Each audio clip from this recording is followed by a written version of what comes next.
Hi everybody, I'm Jack the Rambling Raconteur. I hope that you're doing well. I hope you're having a great week. I am, not just because life has thankfully been really awesome, but also because I read one of Terence's comedies and it was very delightful. Terence is a wonderful, wonderful comedian. He was a Roman dramatist writing in the 2nd century BC, and he would take, for the most part, Greek plays, it seems, generally like Menander, New Greek comedy, and he would take plots or characters, ideas, and he would stitch them together and then translate them into Latin and produce some absolutely delightful comedies, specifically romantic comedies, or almost what we think of nowadays as sitcoms in television or in film. And his plays read just so fluently, so easily in the 21st century. Because of that, because the type of drama, the type of comedy he was interested in and was creating is still something that delights us. So I read The Girl from Andros, or Andria, and it's his first play. It's pretty clear that it was his first play. He only wrote a handful of plays because he died young. And it's a very, very wonderful play. Very simply, we have a young man, Pamphilus, who is in love with the girl next door, who might be a foreigner. We're not sure. It seems she is. And his father's pretty nervous because, he thought that his son Pamphilus was just going over to the house where it was very clear that the woman living there was a prostitute. But his son wasn't partaking. His son just paid for food. That was all he paid for there. And he's very clear about this from the very beginning. And then it turns out that when she died, her sister was at the funeral and fainted, and Pamphilus went and rescued her and buoyed her up. And Simo has now realized that his son is in love with that sister, the girl next door. And so he's going to marry his son off to, his good friend's daughter, who's around the same age. They're going to get married and just be done with this association. But it turns out Pamphilus is actually in love with the girl next door, and he doesn't want to marry this girl. And in fact, Pamphilus has a really good friend who does want to marry that other girl, his dad's best friend's daughter. Pamphilus, his close friend, wants to marry her. So it's a whole mess. And it's exactly the type of ridiculous romantic comedy sitcom that, again, we still enjoy. The whole concept of the out of the frying pan into the fire aspect of comedy, where we're going to get out of this situation by doing this, and then that, of course, lands us in a worse situation, is happening a couple of times in the play. It's a very short play. It could be read in probably about an hour. So again, it does feel like a television episode, but it works, and it's very funny. As an example, so we have Pamphilus here with his friend Carinus, who's in love with the girl Pamphilus is supposed to marry, and Pamphilus doesn't want to marry her. And Carinus' servant is there. So Carinus and his servant are walking along, and Carinus says, "Oh, it's terrible. Up to now I've been torn between hope and fear. Now all hope's lost, and I'm left with a mind numbed by anxiety, worn out and exhausted." And then Beria responds, "Good heavens, sir, if you can't have what you want, do try to want what you can have." "I don't want anything but Philomena." "You'd do far better to make an effort to rid yourself of this passion instead of saying things which only add fuel to this fire and do no good. It's easy for us all when we're healthy to give good advice to a sick man. If you were in my place, you'd think differently. Look, there's Pamphilus. I must try everything before I accept defeat." What's he up to? "I'll appeal to him in person, follow his knees, tell him of my love. I believe that'll persuade him at least to postpone the wedding for a few days. Meanwhile, something'll turn up, I hope." "Something? Nothing more like." "What do you think, Beria? Shall I go up to him?" You might as well. At least you'll succeed in giving him the idea that you're all set to be his wife's lover if he marries her." "Oh, go to hell, you and your insinuations, you rascal." "Hello, Pamphilus. I come to you in search of hope, salvation, help, and counsel." "I'm in no position to give counsel and have no means of helping you. But what's the matter? Are you getting married today?" "So they say." "Pamphilus, if you do so, this is the last time you'll set eyes on me." Why on earth?" "Alas, I dare not say, Beria. You tell him." "All right. Then what is it?" "He's in love with the girl you're to marry." "Oh, well then our tastes differ. Now, tell me, Carinus, has there been anything more between you?"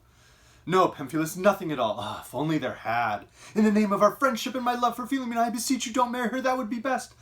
"I'll certainly try not to." "But if that proves impossible, or your heart is set on this marriage," "Set on it?" "Do at least postpone it for a few days so that I can go away somewhere and not see it." So We have someone who's desperate to end the marriage and someone who's more than happy to accommodate the ending of this marriage. But there are twists upon this. The plots, of course, thicken as Pamphilus' servant Davos tries to get him to pretend to be willing to marry just so that the dad will get off the back. Meanwhile, the girl next door, Glycerium, she's pregnant and delivering Pamphilus' child today. And so that continues to thicken the plot. There are mistaken identities or hidden identities that are revealed, but it's a comedy. Nobody dies in the end. And I won't give away the ending, but it is a really enjoyable play and one that it was perfect for this week. It's been a busy start, and this was the perfect way to spend time just laughing and snickering. And I really found, as I was reading this, the translation from Betty Radis is fantastic in this old Penguin classic. It's fantastic. It captures that same type of just quick shuttlecock dialogue that we see in the great plays of Shakespeare, but also in so many, as I mentioned, romantic comedies. Norman Lear, Nora Ephron, the film Four Weddings and a Funeral. Those all feel like they're spiritual successors to the comedies of Terence. The other one that is, from a more modern standpoint, feels really, really close, specifically to this play from Terence, is the way that he creates the comedy between the character and the character's servant, or the character's slave in certain plays. And it just feels like P.G. Wodehouse might have been reading a couple of these in school to learn his Latin, and later on decided to create the Jeeves and Wooster series, which is fantastic. So there's so much to enjoy about Terence.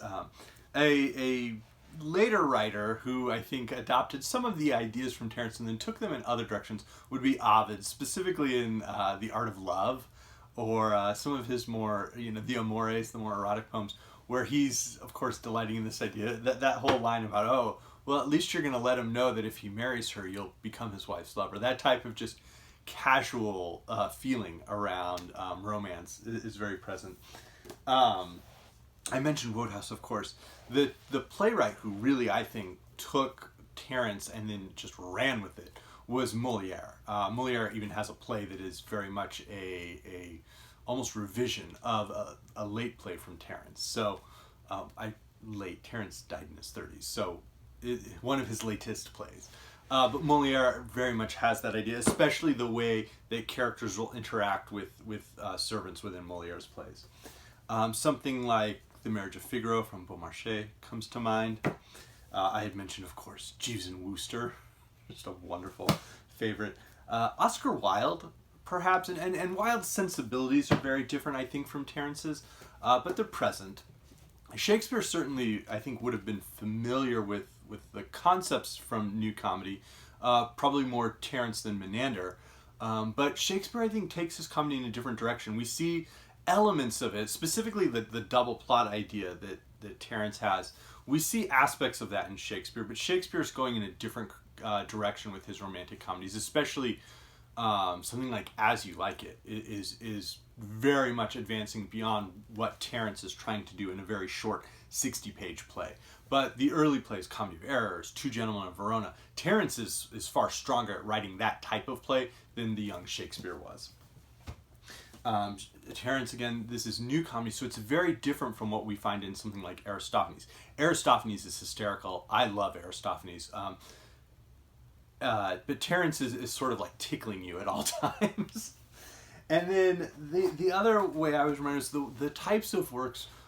Terence reminds me of the types of works we find where younger writers are trying to really like strive for and show like just highly energetic, super talkative, almost like nervous talker type characters who are falling in and out of love, and it's just kind of a mess.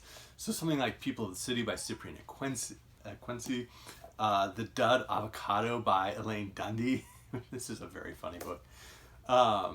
Or even The Bushwacked Piano from Thomas McGuane. Those novels all remind me of the type of feeling Terence is striving for. So this is a great volume. These translations are great.